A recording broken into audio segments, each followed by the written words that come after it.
నమస్తే అండి. వరలక్ష్మి వ్రతం శ్రావణ మాసంలో ఎప్పుడైనా చేసుకోవచ్చు. పౌర్ణమి ముందొచ్చే ఫ్రైడే లేదు అనంటే మిగతా ఫ్రైడేస్ చేసుకోవచ్చు.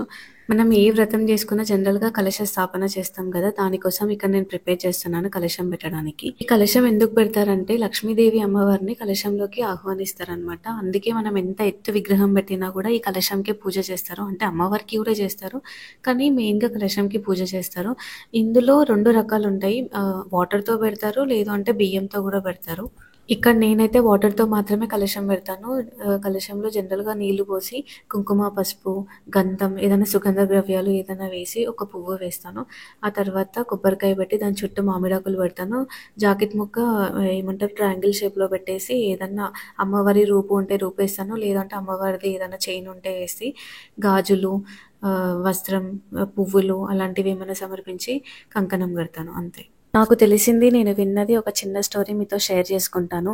ఒకరోజు పార్వతీదేవి శ్రీకృష్ణుడితో అంటుందంట, "మనకిన్ని భోగభాగ్యాలు, సిరి సంపదలు, ఆరోగ్యంతో మనం మంచిగా ఉన్నాం గదా! మరి భూలోకంలో ఉన్న ప్రజల సంగతేంటి? మరి వాళ్ళు కూడా మనలాగే సంతోషంగా, ఆరోగ్యంగా, సిరి సంపదలతో ఉండాలి అనంటే ఏదైనా ఉపాయం ఉంటే చెప్తారా?" అని అడిగిందంట. ఇప్పుడు స్వామివారు అన్నారంట, "ఇక ఏముంది లక్ష్మీదేవి వ్రతం ఉంది కదా! అని అది చేసుకుంటే సరిపోతుంది. అమ్మవారే అంతా చూసుకుంటుంది" అని చెప్పారట.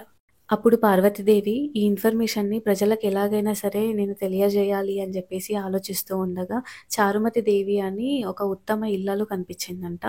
అప్పుడు ఆమె స్వప్నంలో కనిపిచ్చి, ఇలాంటి ఒక వ్రతం ఆచరిస్తే అందరికీ సిరి సంపదలతో, భోగభాగ్యాలతో అందరూ మంచిగా ఉంటారు అని చెప్పిందంట. అలా చారుమతి దేవి వల్ల అందరికీ ఈ వ్రతం గురించి తెలిసిందనమాట. నేనింత ప్రశాంతంగా తృప్తిగా పూజ చేసుకుంటున్నానంటే, ఈ పంతులు గారే కారణమండి. ఏదో నా ఛానల్‌లో చూపిస్తున్నా అని చెప్పేసి నేను గొప్పలు చెప్పట్లేదు. నిజంగా చెప్తున్నాను. అసలు అంటే హరీబరీగా ఏదో వచ్చామా, చేశామా, పోయామా అన్నట్టు ఉండడు. ప్రతీదీ మంచిగా డీటెయిల్‌గా ఎక్స్‌ప్లెయిన్ చేస్తారు ఈ పంతులు గారు. తెలిసి తెలియక ఏదైనా మిస్టేక్ చేసినా కూడా ఎంత నవ్వుకుంటా చెప్తాడంటే, "పర్లేదమ్మా, ఓకే. నేర్చుకుంటారులే మెల్లగా. మీరు భయపడకండి, టెన్షన్ పడకండి.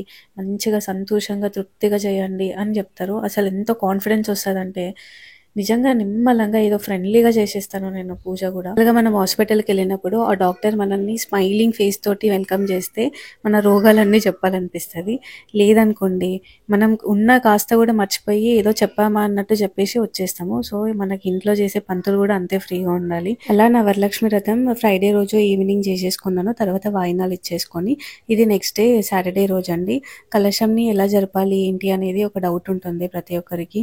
ఏం లేదండి, ధూపం వేసుకొని ఆ తర్వాత ప్రసాదం పెట్టేసి హారతి ఇచ్చేసి మనం కొంచెం కదిలించాలి కలశంని. కలశంలో ఉన్నది బియ్యము మనం ఏదైనా ప్రసాదంకి వండుకోవడానికి, వెజ్ వండుకోవడానికి వాడుకుంటే సరిపోతుంది. పసుపు వినాయకుడు ఏదైతే ఉన్నారో అది నీళ్ళలో కలిపేసేయాలి. గౌరమ్మని మన ఫేస్‌కి పెట్టుకుంటే సరిపోతుంది. అండ్ తర్వాత విగ్రహాలు సేమ్ ప్లేసెస్‌లో పెట్టేస్తే అయిపోతుంది. And subscribe to my channel. Thank you for watching.